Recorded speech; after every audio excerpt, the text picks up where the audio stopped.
Steelers had no starting secondary players out there, and Tom Brady could not get this offense moving in the right direction. Leonard Fournette is starting to look like he's running out of gas. I wouldn't be surprised if they wanted to, quote unquote, shake it up, send a message, right? Like, okay, all of a sudden, okay, we're going to have Rachaad White start. Look at the release. There's your separation. Great route. Stutter and go. Gets by clean. That is unbelievable. Maybe the greatest catch I've ever seen. The Bucs are such a head scratcher to me. Like, visually, Matt, nothing looks wrong, right? Like, and actually, too, it's like, even when you look at the box score, you're like, okay, Mike Evans had a pretty good game. Chris Godwin had a pretty good game. And then you look up and you're like, wait, what? They had 3 points. We thought last week was a 1 week blip, right? Against the Steelers. Steelers had no starting secondary players out there, and Tom Brady could not get this offense moving in the right direction.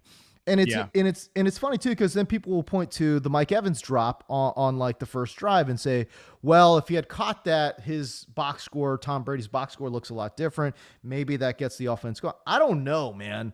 I will bring up this one thing, and I wonder if they make a change. Leonard Fournette is starting to look like he's running out of gas. Yeah. He looks like he has hit a wall.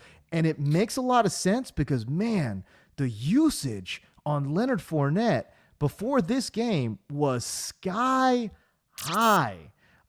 So, and again, you remember coming into this game too, Leonard Fournette averaging 3.6 yards per carry.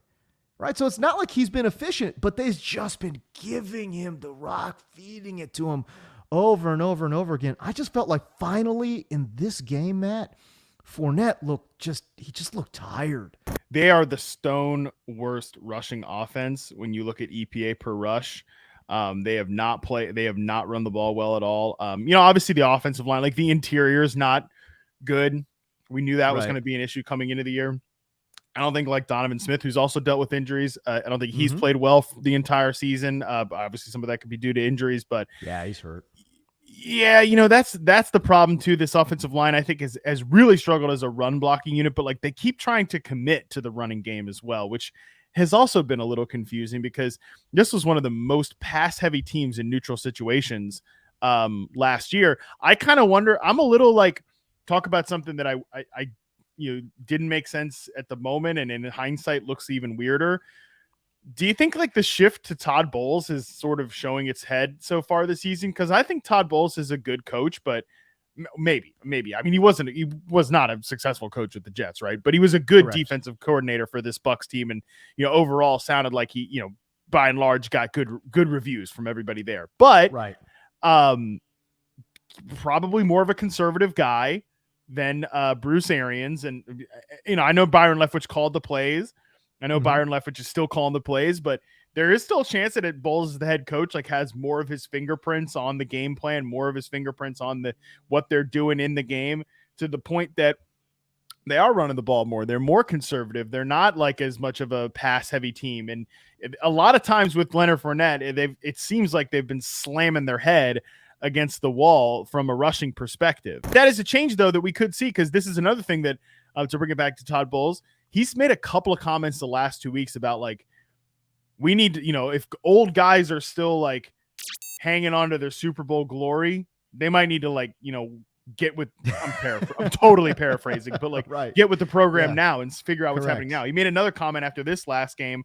We're going to have to, and this is more of a direct quote, we're going to have to see if the old guys can still play and if the young guys can play. And that did immediately make me think like, I wonder if that's a Rachaad White comment. I mean, there's a chance.